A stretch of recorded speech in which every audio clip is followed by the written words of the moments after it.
What is up, everybody? This is the Sharp Angles podcast, the Sunday recap edition of the Sharp Angles podcast. And as seemed to be the case every single week, we come to you here at the beginning of this episode with the Philadelphia Eagles trying to either come back or hold on to win a game. This time it's against the Bills. We're going to hold off talking about that game here until we get a final. We might be headed to overtime. This game might be going for a while. If that's the case, I'm sure that Tucker Bagley, who joins me here along with Curtis Hirsch, I'm sure that he will be distracted the entire time. But No, I'm fully that's locked fine. in. That's fine. No, you could be distracted. I understand. This is a massive game for the Eagles, massive game for the Bills and their playoff chances. So, a lot going on, and we'll get to that once we kind of figure out where we're going here. I guess we can just start with week 12 as a whole, Curtis. We'll go to you. We'll let Tucker agonize over this over this drive. We'll go with you, Curtis. Kind of overall with week 12, we had the Thanksgiving games, we had the Friday game. What are your kind of thoughts coming here out of week 12? Any big takeaways as we're kind of moving forward here? Okay, I'll fix one of the things you said. It's not that big of a game for the Eagles. I think they're still in sole command of the NFC. They have after the next 2 weeks, they'll win out the rest of their season, and they're probably going to go 1-2 or 1-1 at worst against the Cowboys and the 49ers over the next 2 weeks. So I believe they're still on track to get the bye and home field advantage throughout the playoffs. So I don't think this is a big loss if they don't come back.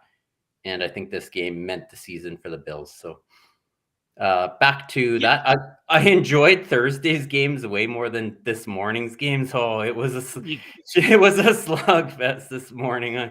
My kids were wondering why I was upstairs, and they're like, "What's up, Dad?" I'm like, "These games are brutal. This was one of the tougher weeks to watch this morning's games." So a little bit. I'm going to push back on that a little bit because we did still have Texans Jaguars, which started off slow too. It started off slow, and then once they opened up the offenses, but even the Jaguars, there was some really galaxy brain thinking in that game too. Like they ran the ball a ton when they're having success through the air, and then I'm sure we're going to get to some of the play calls in that game down the road. Actually, too. I think we should just start there with that game. I mean, it was a very big game, not quite on the level of Eagles and Bills here, but it was a big game. The winner of that was going to, not win, but take the lead in the AFC South.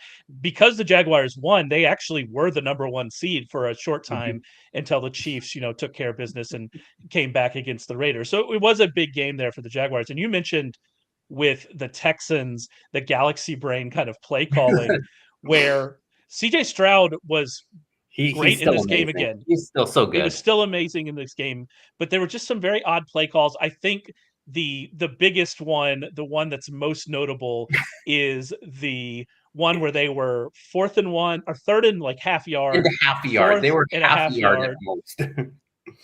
And they threw 2 passes, 30+ yards downfield. They turned it over on downs. They had a real chance to win this game. Like they probably should have won this game. But it was just odd play call after odd play call. And it was an odd situation, Curtis. What we saw the Texans. I think what we saw in this game is how good the Texans have been and how good DeMeco Ryans has been and how good CJ Stroud has been. This is still a first-year coach. This is still a rookie quarterback. And we saw some kind of odd situation. Even taking that sack that he took that ultimately made it a much longer field goal that they just dinked off the bottom of the upright. All of that is kind of like, okay, we're dealing with still first-year coach, first-year quarterback, stuff like that. Doug Peterson is a Super Bowl winning coach, and there was some questionable calls on that side too. So it's going to happen, and the Texans have that arena was absolutely jacked for that game. So kudos to them, and it's going to be a lot of good years ahead for the Texans. So we're seeing the kind of playmakers that Stroud and Dell are. So they lost today, but no big deal. This season has been so good for them, and I think there's a lot of good looking forward for them. Well, Tucker, I don't want to distract you too much from these big plays happening, but I do want to mention that this is now 2 really good games from Trevor Lawrence in a row, and that Trevor Lawrence had been getting, I think, some deserved criticism about how he had been playing. I think it was warranted. People were kind of questioning it, but that has not been the case the last 2 weeks. They've got this massive win now here. I mean, I think they've turned the corner a little bit here, and this Jaguars team is looking good, looking to be in a great spot to go and, make the playoffs and maybe make some noise there. Yeah, it's kind of funny because they're almost forgotten in the hierarchy of the AFC, right? And I think we came in, especially at the beginning of the season, with the idea that, there's probably 3 or maybe 4 teams that could win the conference. And, Kansas City, Buffalo, Cincinnati, and maybe throw Miami in there. And Jacksonville, even though they won the division last year, or at least they made the playoffs. I don't know if they won the division or if that was Tennessee, but they made the postseason a year ago. You have a Super Bowl winning coach in Doug Peterson, who I think highly of. You have Trevor Lawrence, who, hopefully he can take a second-year jump in that system. And what we've seen is they just keep winning. I mean, you mentioned the fact that they were the number 1 seed in the AFC for only a few minutes or like an hour today after their win over Houston, and a game like today, I was a huge game for them, right? Being able to take that lead in the division, to really get a stranglehold of the AFC South. I mean, that's a huge win for Doug Peterson and Trevor Lawrence as they try to, continually build towards the postseason, despite not really having anybody thinking that they belong at the top of the AFC.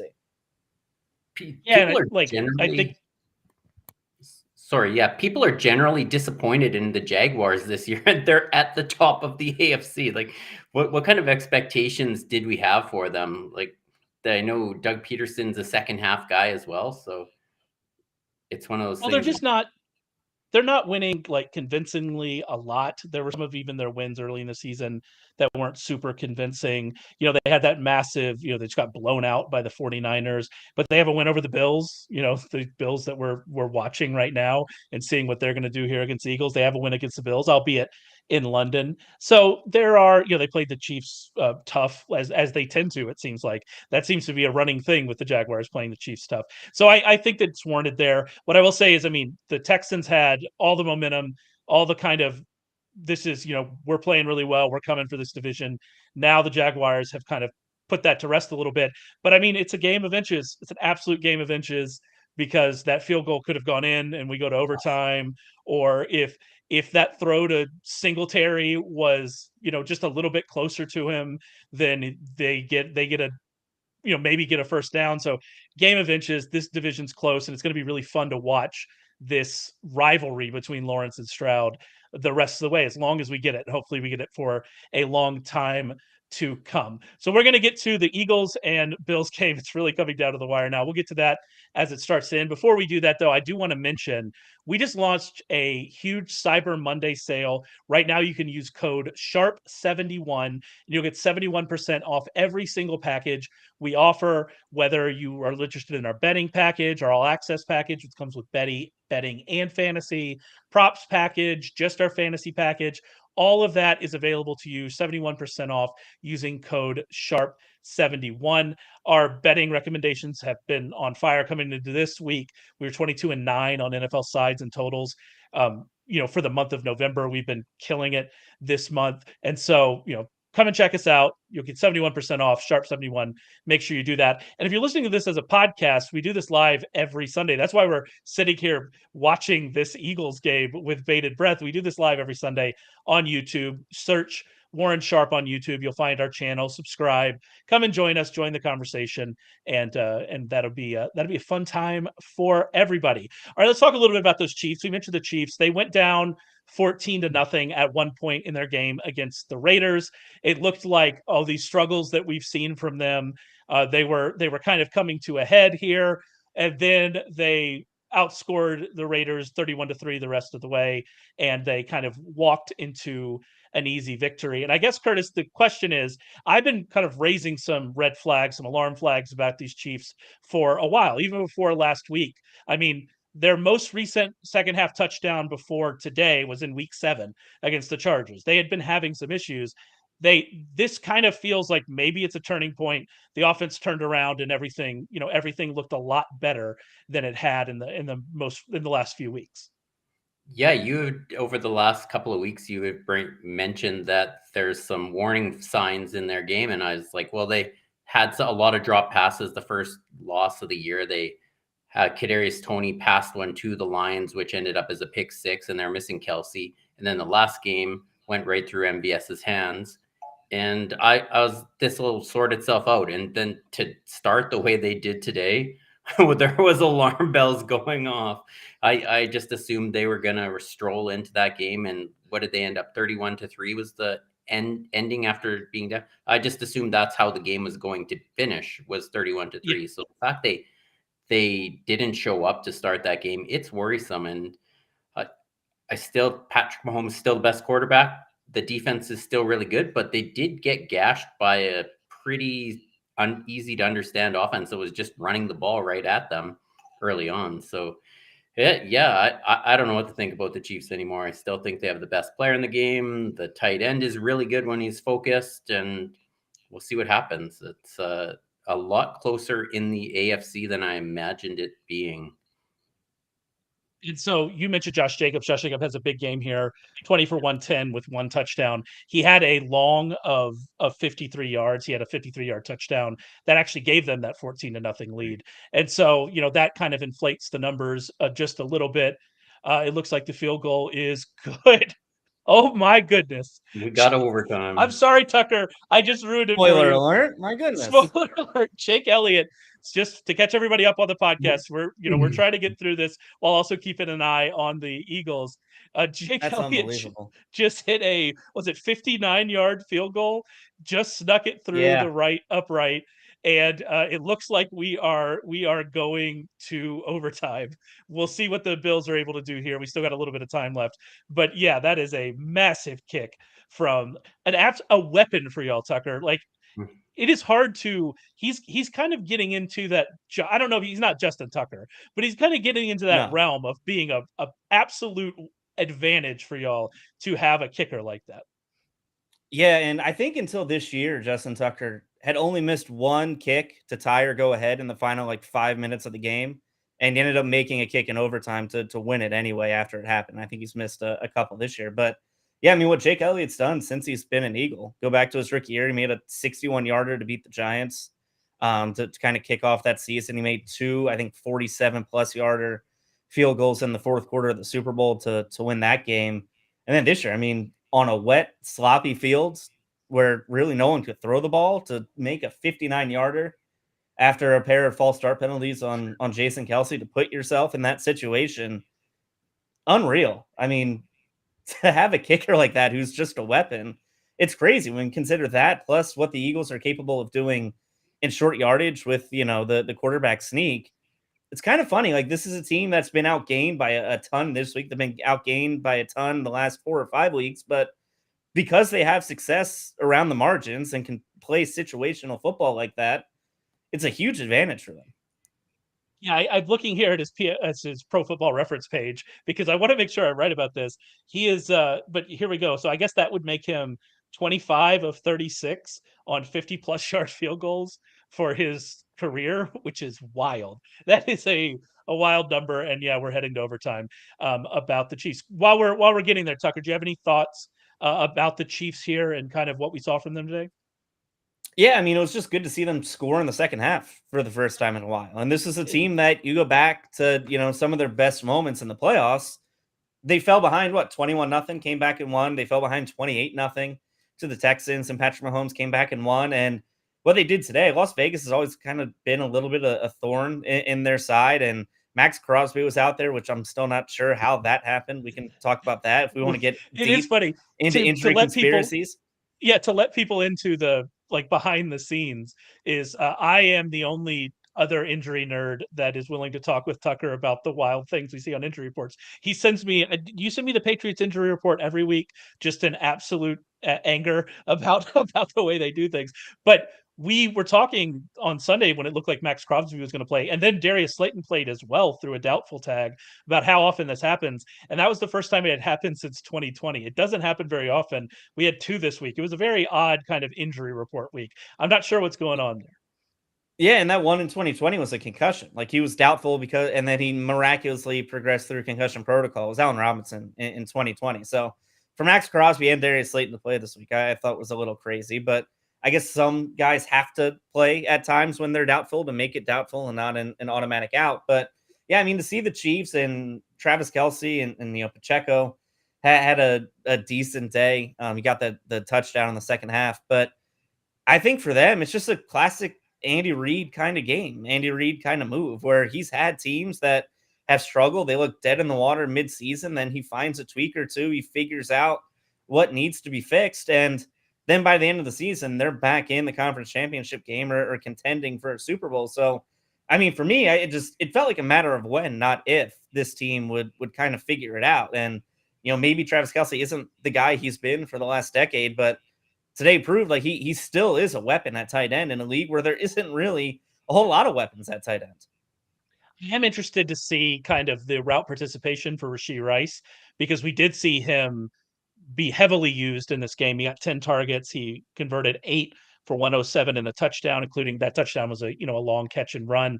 And that is what they need. They need one of their wide receivers to step up. It has been Rice. Rice has been the best one, but for whatever reason, they've been hesitant to really make him a full-time wide receiver. I wonder if we're going there. I am very interested to see kind of what the route numbers look like whenever we get those. So that would help a lot. And you brought up the point that Rich Rebar has made to me since I've been kind of concerned about this Chiefs offense is, yeah, we kind of see this a lot. And they figure it out because they have Patrick Mahomes and they have Andy Reid and they have Travis Kelce. And as it turns out, when you have those three people, three of the best to ever do it at their position or job, then you're in pretty good shape. Let's move on to some injuries here. There actually weren't a ton of injuries this week. Thankfully, we did get a bad one on Friday with Jalen Phillips and his Achilles, which was really tough for that Dolphins defense. But one game where we did see some injuries, both to wide receivers, was in the Saints game against the Falcons. The Saints lost Chris Olave to a concussion. They lost Rashid Shaheed to a thigh. They had already lost Michael Thomas to a knee injury. He's now on injured reserve. I mean, Tucker, they're running out of people to throw to at this point. Yeah, and as someone who has Alvin Kamara on his fantasy, and by all means, just keep loading it up to him. But yeah, I mean that right now their receiving core is really banged up, and you add the fact that Michael Thomas is on the IR, as you mentioned. I don't really know who they have at the top of their depth chart right now. Like, I think they signed Keith Kirkwood, former Temple Owl, to their practice squad earlier in the month. So, maybe he gets some touches and some run here. But for a Saints team that lost the lead of the division this week to the Falcons, which is a crazy thing to say out loud this late into the season. I mean, you look at who they target. It's really Kamara and Taysom Hill are the only two guys who are healthy right now with over 20 targets. Like, that's crazy. You have to throw it to somebody. And it's not like Derek Carr is a guy who can turn anybody into the second coming of Jerry Rice. So I'm not really sure where that offense goes, especially vertically. And the Rashid Shaheed one, it looked a little, I don't know, thigh injury for a guy like him. Concussion is a concussion. We'll see what happens with Olave. There's not a lot to say about that. But the thigh injuries to Shaheed, that could be an issue with kind of receiver he is. And you were looking for names. And Curtis, I know you've got a name. Oh, yeah, there we go. Already got it. You've got it loaded up for us. Tucker's not a big Lynn Bowden fan, is he? I'm sure he came into the league as a running back, but I guess he's got some pass catching chops as well. So I think quarterback at Kentucky for a while, so he can do it all. He's going to take over Shaheed's kind of short area role, I'd assume. And yeah, Shaheed had a towel over his head at one point, and I don't have high hopes of that. It looked worse than a thigh injury because he kind of knew right away and he was hobbling off. So we'll see how that goes. But if they can't afford to lose Olave for a week, so if he doesn't make it back for their next game, there's not a lot of options over there. You're looking at Kamara, who didn't even get any targets on the game, their last drive of the game. So kind of concerning. And yeah, Derek Carr got to the red zone how many times today? And they kicked 5 field goals. Just what are we doing here? Yeah, they got inside the 25-yard line, so not quite to the red zone, but they got inside the 25-yard line 6 times. And a pick 4 six. of those were field goals. 1 was a lost fumble, and 1 was a pick 6. The only touchdown Derek Carr threw in the red zone today was the pick 6. And that has been a consistent problem for the Saints team. The Saints are 29th in red zone touchdown rate and 30th in red zone scoring rate. That's been a consistent issue for Carr going back several years now. If you want to go read a kind of scathing tweet thread about that from Warren Sharp, I'm sure you can go and find that on the internet somewhere. It has been an issue for them. They've just gave up a ton of opportunities here. Now they're hurt. Now Marshawn Lattimore's on injured reserve.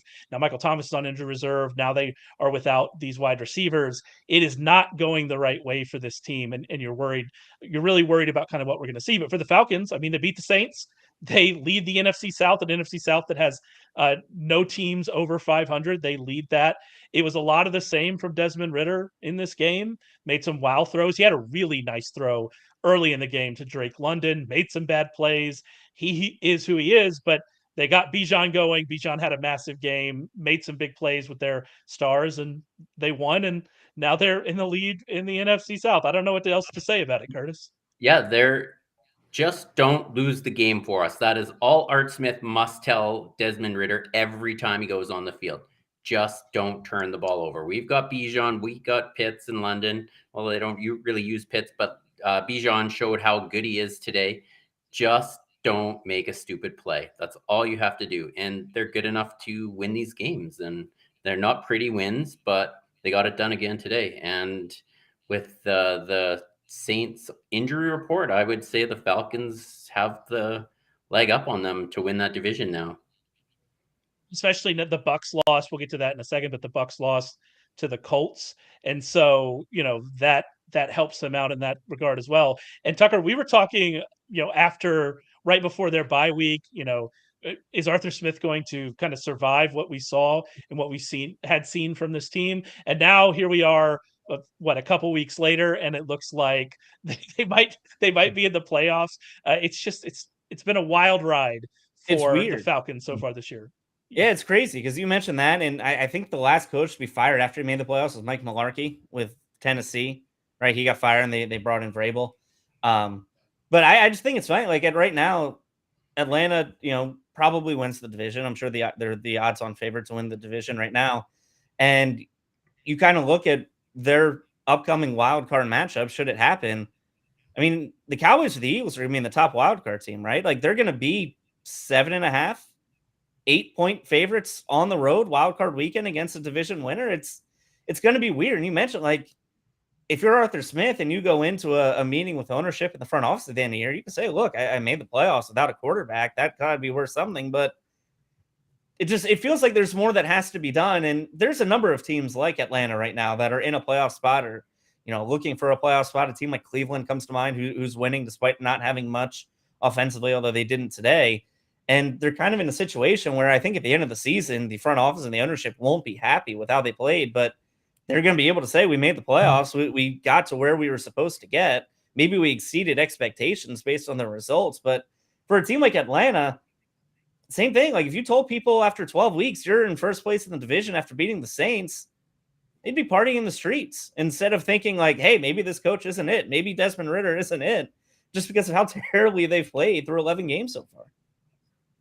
I'm glad you mentioned the potential first round because I kind of trolled Curtis a little bit in the sheet when I said we're setting up for a hilarious first round Cowboys loss. So would you like to respond to that slander and that libel there, Curtis? I can't say over live air what I wrote back in this sheet for that.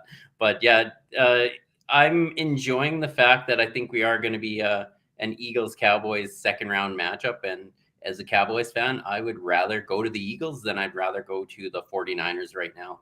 I think the way we've seen the Eagles be in these close games, get outgained every game, and then we've seen the 49ers offense, it can't be stopped right now, and then the defense is starting to pick up as well. So although the Eagles are the number one seed, I think the class of the NFC is the 49ers. So I'm getting ready for what would be a very exciting second round matchup. And yeah, they're not losing to the Falcons. Mike McCarthy will never win the game again. That would be the end of Mike McCarthy. I think we could pretty safely say that. Tucker, you brought up the Browns. They lost the Broncos today. Suffered some injuries in that game. Dorian Thompson-Robinson left to be evaluated for a concussion, never came back. Amari Cooper left very late with a ribs injury. It was a big hit. It did not look great. He was ruled out. You mentioned kind of how they've been struggling here on offense. DTR, if you look at the last two games, has averaged 4.2 yards per attempt. It has not been pretty. I get why they tried to use DTR, but regardless of kind of whatever his injury situation is, if he has a concussion, if he doesn't, kind of whatever that is, regardless of that, I think we have seen enough to know that upside swing wasn't it, and they need to try something else, whether that be go back to your favorite quarterback, PJ Walker, or to see what Joe Flacco has, promote him off the practice squad, which seems most likely to me. Then yeah, we're looking at a situation that needs to change, because this team might not even make the playoffs if this offense continues playing this way, right, Tucker? Yeah, I mean, this was a team that if they had won today, there was a scenario where they could have had the top seed in the AFC. And I think the Broncos are another team that's kind of forgotten now as they, try to wade their way up into the postseason mix. But I mean, they're just getting nothing offensively right now. And there's a situation where I think quarterbacks tend to, make their money on third downs, right? If you can get a quarterback who can consistently keep the chains moving on third down, you can at least put some semblance of an offense together. And they were 2 for 13 on third down today. And that's pretty much been a pattern for them this season. And I think their defense is great. I don't think anyone can argue that. But when your offense right now is just giving you nothing, they scored 1 touchdown today. They turned the ball over 3 times. And, they were down 14-12 about midway through the third quarter. And then everything just kind of fell apart at the end. And yeah, right now it's tough because we talk about the Jets not having a quarterback. And I think the Browns are right there where they have an elite defense who I think if they made the postseason could certainly make some noise. But right now with that offense, it doesn't take much to stop them. And they don't necessarily have an elite running game with Nick Chubb out for the season where they could, kind of lean on him to at least keep them ahead of the chains where they're not stuck in, 2nd and 9 and 3rd and 10 situations. It's funny you mentioned the Jets because Joe Flacco was with the Jets last year, if I'm right. He was one of their trio of terrible quarterbacks. So we, maybe we're going to get a redux of that and see that again. I'm glad you mentioned the Broncos and how well they're doing, Curtis. I think we definitely need to talk about that. Their defense is back. That 70-point shellacking by the Dolphins is in the distant memory now. The defense is back. The offense is doing enough. Sean Payton has managed to rein in Russell Wilson, and that offense is doing enough. They've won 5 in a row. They don't have the easiest schedule the rest of the way. They get the Texans, Chargers, Lions, Patriots, Chargers, and Raiders there. It's not as easy as somebody like the Colts, for instance, who we'll talk about in a second. But the Broncos are definitely in the mix here in the playoffs, and that is an astounding turnaround based on kind of what we saw early in the season. Yeah, I'm going to go with a different angle. I think it's more of an indictment on the league than it is the Broncos turnaround. Russell Wilson completed 13 passes for 130 yards today, and they won in dominant fashion. Sean Payton has realized that this league has a quarterback problem, and if he cannot turn the ball over, they're going to be in every game moving forward. And that's what they've done. They've been on really the positive. I'm not sure what their turnover differential over this 5-game winning streak is, but they've won the turnover battle in every game. They've kept it simple, not letting Russ throw the ball deep, and they've won 5 in a row. So he's realized that they don't have to put up 40 every week to win, and he's done a good job of that. But it still leaves me wanting more because it's not an ideal way to win. And what happens when they do make the playoffs? What do you do with Russ going forward? Do you keep him? I'm sure they probably 4 weeks ago they already knew his buyout number, and we're doing the paperwork for that after this year. But they keep winning. It's ugly football. But what do you do with him moving forward? Well, I'm going to try to pull it up real quick to make sure I get the numbers right. But I don't think they really have a choice in that whole is Russ going to be our quarterback thing moving forward, because I believe next year the number is still – it's staggering. It's still massive. It would have been the biggest buyout in history. But then did they move him to a team that wants a quarterback and he redoes his contract? There's got to be options, but they're winning. So a lot of that, even if they trade him, because of a lot of that is the bonus on the dead cap. So the dead cap next year for him is $85 million is their dead cap. His cap hit is only 35.4, which means even if you do like a post June 1st cut, you're still looking at a massive hit to your salary cap. And so essentially you would be taking up more of your salary cap to not have Russell Wilson on the team. And that's probably not feasible for them either way. But as it stands now, he's done what Sean Payton's asked him to do. I think your point of what happens when they're asked to do more, like they're kind of just the Falcons at this point, in that their defense is playing better. They're able to kind of win these games and keep them close, but and it's gone well. They're on the right side of it over the last few games, of the last 5 games. They've won 5 in a row with some big wins over that stretch. And so they need to be commended for that. But you're right that the question is kind of what's the upside here for this team if this is kind of the way we're trying to play. The other kind of team in this tight playoff race with the Bills, who we're still waiting for the end of that game. Bills got a field goal. Jalen Hurts just connected with Devontae Smith for a big game that gets the Eagles close to field goal range. Although I don't know what field goal range is for the Eagles anymore. Perhaps it's 90 yards. I'm not sure. Yeah, in the stadium. We'll see. If you're on the grass, you're in field goal range for Jake Elliott. But yeah, so we'll kind of see that. But the other team that's in here is the Colts, astoundingly. Curtis, the Colts are still in this. Their defense was not outstanding against the Bucks. They let Rachaad White run for 100 yards on just 15 carries. I did not actually know that was possible. I did not know that Rachaad White could run for 100 yards in a game. And so it was impressive to see that. But they're right here in the thick of this playoff race, right for that 7th seed. They have the Titans, the Bengals, the Steelers, the Falcons, the Raiders, and the Texans the rest of the way. 3 of those are very winnable. 2 more of those you would really like their chances in. We might be looking at a Gardner Minshew in the playoff situation here, Curtis, and that would be amazing. If they make the playoffs, Shane Steichen has to win Coach of the Year. They had went through the Jonathan Taylor drama at the beginning of the year. They lost their 4th overall pick early on in the season. Their defense is a tire fire, and they continue to win these games. They just find ways to win. So I'm impressed. Shane Steichen is definitely doing the right things over there. And I can't believe that they're in this playoff race, especially in the AFC. If you would have said at the beginning of the year, the Colts are going to be in the playoff race, pretty wild. And here they are. And without their starting quarterback, with all the Jonathan Taylor drama, they're here. Yeah, and with a defense that is not good. It is still not good. And they continue to, we talk about, I feel like Rich and I on the Thursday podcast talk about the Colts every week because the Colts game environment every week is great for fantasy. I mean, Mike Evans went off again. Jonathan Taylor had 2 touchdowns. Like it's great for fantasy. It always is really good. Rachaad White had 96 yards.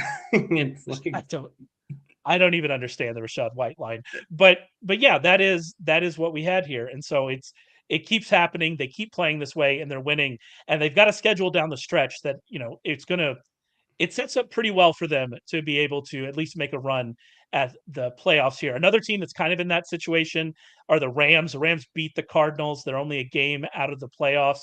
This was an impressive performance from the Rams. The Cardinals with Kyler Murray have been playing well. They absolutely destroyed this team. It was 37-14. It wasn't even that close. Kyron Williams came back and just dominated this team. 16 for 143 on the ground. He added 6 catches for 61 yards and 2 touchdowns through the air. And they were able to do all of this without Puka Nacua and Cooper Kupp doing much at all. Cooper Kupp 3 of 18, Puka Nacua 4 for 27, and the Rams dominated. They are a game out. They're playing pretty well. At least Matthew Stafford looked back to playing more like early season Matthew Stafford in this game. And I don't know. I think we might be looking at the Rams in the playoffs, it would just be wild. It would be wild, Tucker. Yeah, the NFC is just a weird group where I think we could argue the top 4 teams in the NFC, if you want to throw the Lions in there, might be the best 4 teams in the NFL. And after that, I just don't think there's anyone deserving of a playoff spot. It's such a weird juxtaposition between the 2 conferences where the top 4 teams in the NFL might be in the NFC. The next 8 or 9 might all be in the AFC. It's so weird how everything is kind of shaken out this season. Yeah, I don't know about the Lions anymore after kind of what we've seen the last 2 weeks, but I definitely think, and I mean, we'll see. We're still waiting on the Eagles here. They are in a good spot here to win this game. Ooh, now they're within the 12. If you're listening to some podcasts, you already know what happens. But we'll see what happens with the Eagles. But the Eagles are very clearly one of the best teams. The 49ers, after that very odd 3-game, they've losing streak, they've come back and they've just absolutely dominated coming out of the bye. Their offense looks like unstoppable. The Cowboys have their point differential ever since they've allowed Dak Prescott to start throwing the ball. It's wild when you allow your offense to play the way it's designed to play, Curtis. It's wild that it's successful. It's very interesting how that would happen. And so, yeah, the NFC has a lot of very, very good teams. Did we do it, Tucker? Tucker called it. According to Twitter, they have. I have yet to see it. I think Jalen Hurts is about to run in on a quarterback draw here from 12 yards out to win 37. That is correct. Nice. That is correct. Jalen Hurts, and there he goes, to us 10-5 touchdown. Tucker is finally he's can join the podcast now. I'm going to interrupt this. We've got an important. Is that the longest we've got an important game ever? Play or question in the chat. We're like 5 minutes away from Sunday Night Football starting. That is the longest. That's one of the longer games we've watched today. We're going to get to the Eagles in a second. There is a question in there from Dylan. I agree. We should get to it. Safest play out of these in full PPR: OBJ, Keaton Mitchell, and Ty Chandler. I haven't, because we've been talking, I haven't seen inactives yet. I'm assuming OBJ is active if we're getting asked this question. He's active, but I'm sure his arm is in pain and he's going to be more of a decoy out there. The answer to that question is there isn't a safe play there. There's not a safe play there. I guess Keaton Mitchell is probably who I would play, but there's not a safe play in that group is what I would say. All right, let's transition here into talking about the Bills and the Eagles. We actually have a question in the chat that's good. Do we see big changes coming from the Bills in the offseason as their window closed? As we mentioned, we were kind of talking about this game in the background of the podcast. This is a massive game for the Bills. They end up losing it in overtime. It was a very good game. They've showed that they're right there with the Eagles, but their record now does not suggest that. Their record now is, it's looking rough. We've talked about their schedule the rest of the way. This Bills team is in a fight for the playoffs with a tougher schedule than a team like the Colts, with a tougher schedule than a team like the Broncos. And the question from Tristan is, do we see big changes coming from the Bills in the offseason? They've started to make those changes already, Curtis. I think we'll have to see how it plays out, because this team is obviously very good. They took the Eagles to the brink. This team is very good. But if they don't make the playoffs, then they have to tear it down at this point. Yeah, I don't know if you have to tear it down. I think you just have to make one easy change, and they gave up 17 points. That's what I mean. Yeah. They gave up 17 points in the fourth quarter and then couldn't get a stop. That's on one guy. That's the guy calling the defense. That's the head coach. The defense is his baby, and they gave up 23 points in the last 13 or so minutes, and that's a problem. And you've got an offense that can score when they need to. The offense has never been the problem. So I know their salary cap issues are of concern, but there's ways around that. But I think they're definitely in for a coaching change, and then see what happens, right? A little bit of fresh voice in there. Maybe Josh Allen is a little smilier during some of his press conferences, and you never know what can happen. But they still have a lot of talent on that team. Don't think their window is closed, but I think they do need to make a change. Yeah, and I think that we still need to watch what happens the rest of the season. As we saw in this game, this team can beat anybody. And so maybe they're going to get on a good run and go through and still make the playoffs and still be the Bills we think, and maybe this is all moot. It could be a lot like with Arthur Smith a few weeks ago, where suddenly that looks like, well, okay, well, we're going to see what happens. But I do think this season has been a bit of a wake-up call that, not everything is great. They've been going so well ever since Josh Allen. Brian Daboll turned everything around with Josh Allen. Josh Allen turned into one of the best players in the league, which he very clearly still is. Everything had been going up and up and up and up. And this is kind of the first time we've seen. Well, they had some issues last season, with Allen was hurt, but this is really the first, like, okay, what are we doing here kind of situation. They fired the offensive coordinator already. That screams of a coach that feels like he's on the hot seat. And now they've lost this game to the Eagles. They have this schedule coming up. It's kind of rough here, Tucker. But I actually want to talk about the Eagles more because the Eagles were out of this game like 5 different times, and somehow they won this game. And that the Eagles of the last 2 years, that is what this team has been a lot of to me. Last year they were able to blow out teams, but this year specifically, they've just been able to be resilient. They lost that one to the Jets; it wasn't good, but against the Commanders when they shouldn't have been in those games, they were able to win them. Against the Patriots when that shouldn't have been a game, they were able to win it. This team just keeps the Chiefs last week. This team just kind of keeps coming out of these holes, keeps finding what they need to do to win, and that would be promising for me if I'm a Chiefs fan. Is that kind of how you're feeling? I mean, Eagles fan. Is that how you're feeling? It's just a weird thing because the Bills dominated this game. Like if you just look strictly at the box score, Bills got 5 more first downs, converted 13 to 22 on third downs. They outgained the Eagles by like 140 yards, although the Eagles did average more yards per play as the game wore on. The Eagles played probably their worst half of football in the first half of this game, and I said the same thing on Monday night when the Eagles fell behind the Chiefs. I thought that was their worst half of football all season, save for maybe the end of that Jets game they lost, and they just kind of pull it out in the end. Like they do enough winning plays to figure it out. And I think for Jalen Hurts, I don't know, his numbers aren't getting impressive. He was 18 to 31 for 200 yards, 3 touchdowns and a pick, and added 65 yards and 2 touchdowns on the ground. But I don't know, just the way he buckles down in the second half, the way he's so unbothered by his own struggles in the first half, the way he's so just stoic throughout the game, I think might be his best quality over everything else. I mean, what this team does on a week-to-week basis, it's just weird. Like, you just kind of expect them to win. Even today when they were down 21-14 at the hat, or 21-14 going into the fourth quarter, just kind of felt like, yeah, they'll figure it out. They'll be in it at the end. They're not going to get blown out. And they pull out another one again. And so far, this gauntlet that they had in their schedule, this 6-week run where they had the Cowboys, the Chiefs, the Bills, 49ers, Cowboys again in Seattle, they started out 3-0, and now they have a 2-game lead over everybody else in the NFC.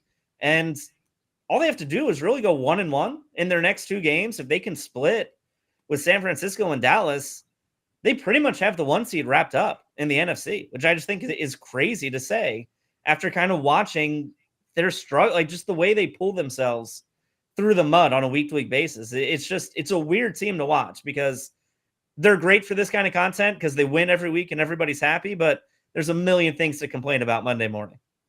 Yeah, I put a bet when it was that score. I put a live in-game bet on the Eagles. So I'm feeling pretty good about that Jalen Hurts rushing touchdown as well, because like you said, this seems to be, the Jets loss, that was not, they got on the wrong side of it that time, but otherwise they've been able to do this and come out of bad situations. And you would like them to not have to do that. You'd like them to be blowing out teams more often like they were last year. I'm sure that would make Tucker's heart feel a little bit better from week to week. But I do think that ability, like you mentioned it, the kind of just calmness of Jalen Hurts and that ability to be the best they can be in these late game scenarios, that is important for a team as they try to push for a Super Bowl, because that's all that matters for this team at this point. We know how good they are. Like you said, they've got a really good shot at the number 1 seed. This is a Super Bowl level team, and to have that from your quarterback really makes you feel a lot better about your chances when you get there. So we finally got to the end. We got to the end of that game, but now I think we're kind of at the end of the podcast. We did have a couple other topics that I'm so happy we don't have to talk about. The Panthers are terrible. I don't want to talk about them. Mac Jones was benched again. What are you doing? Let's find a plan, Patriots. I don't want to talk about them. So I'm glad we're not talking about them. But how about waiver wire? Anybody on the waiver wire? We mentioned Lynn Bowden. We mentioned A.T. Perry. Anybody else on the waiver wire kind of sticking out to you this week, Curtis? Yeah, unfortunately, we got to go to some of the uglier offenses. Devontae Parker returned today, and his rookie wide receiver and left with a concussion. So you're looking at Devontae Parker. I know it's not pretty. I can't remember the other one here. I'm just gonna take a quick. That's about all we got.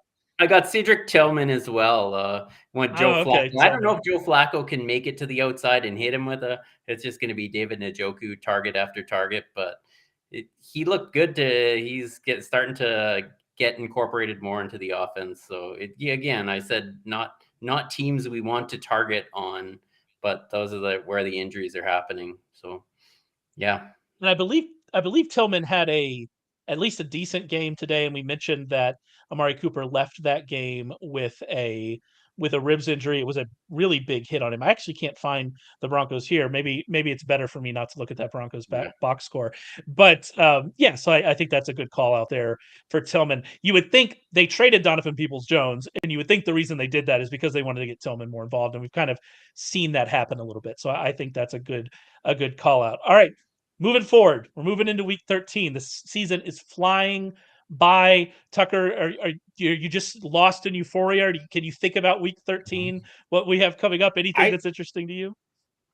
I think the week 13 schedule might be my favorite so far of the year. Like it's a light schedule because we have 6 teams on bye week, but you kind of look like starting Thursday night, Seattle Cowboys, I think is a great test for Dallas coming off that huge win on Thanksgiving. I'm excited to see that game. You have Texans Broncos, 2 teams fighting, kind of at the bottom of the AFC. You have Falcons Jets to figure out who can win with worse quarterback play. You have Lions Saints, see if the Lions can bounce back. I mean, Colts Titans. You have a ton of great games leading up to Eagles 49ers at 425, which I feel like we've said every week, this is the biggest game of the year. I think that right now, I think the 49ers have been playing the best football when they're healthy. I think it's almost impossible to stop that offense. The Eagles defense has looked shaky at times. I'm really excited to watch that game. Like, to me right now, that is the most exciting game on the schedule moving forward. And I think it's a preview of the 2 best teams in the NFL playing right now. Yeah, I agree with that. And you mentioned the Eagles defense. That run defense has not been, the pass defense has been shaky, especially on the outside, and it has been that all season. They had been able to rely on that run defense, and that has faltered a little bit here in the last, 2 weeks. And so they will get a real test against that 49ers team, Christian McCaffrey, that scheme. And so, yeah, I'm definitely looking forward to that. What about you, Curtis? Yeah, that's going to be an exciting game, and it's bigger for the 49ers, though. I do think there means more for them. They're in a bit more of a battle because I still think the Eagles could lose the next 2 games and still hold the NFC championship or game at home. So probably more important for the 49ers. And I'm looking forward to the Cowboys game against the Seahawks. The Seahawks, like, what did they do? They got to play the 49ers, Cowboys, 49ers, and Eagles in a 4-week stretch. Where did that come from? So they're looking at being on a 4-game losing streak and right in the thick of the playoff battle in a blink of an eye if Geno Smith doesn't get healthy or play any better than they have been. So that's an interesting storyline to watch because they were on cruise control. We were talking about them competing with the 49ers 3 weeks ago, I think, and we're going to see them in competing with the Packers for the final playoff spot in 3 weeks from now. Yeah, 2 weeks ago, I think I preemptively called the NFC playoff picture outside of the NFC South. I called it set. And then and I knew about the Seahawks, schedule. I've been writing about that for several weeks in the power rankings, but I just, it slipped my mind. And now they're sitting here. They're only a game up on the Packers. They're only a game up on the Rams, the Vikings. They're tied with the Vikings. Suddenly that race for the 6 and 7 spot in the NFC, the Saints are there as well. That is suddenly looking a lot more interesting than it did a couple weeks ago. And so foolish of me to say that it was over. We'll be back next week to talk about all those games. I assume we will be watching live the end of the Eagles and 49ers because that's what we do. The Eagles play the longest games ever, and so we'll be watching the end of that. Make sure you come and join us. Remember, we do this live on YouTube at 7:30 Eastern every Sunday. Come and join us over there on YouTube. Stay tuned to the podcast. We've got our normal podcast schedule back this week. So I'll be back with Rich on Thursday, and then we'll have Todd and Ryan on Thursday as well. So Adam will be on Wednesday night, talking about Showdown. All of that will be back. Check that out. Remember, we have our big Cyber Monday sale going right now with 71% off over on the website, sharpfootballanalysis.com. Check that out. And we will be back to talk to you next week.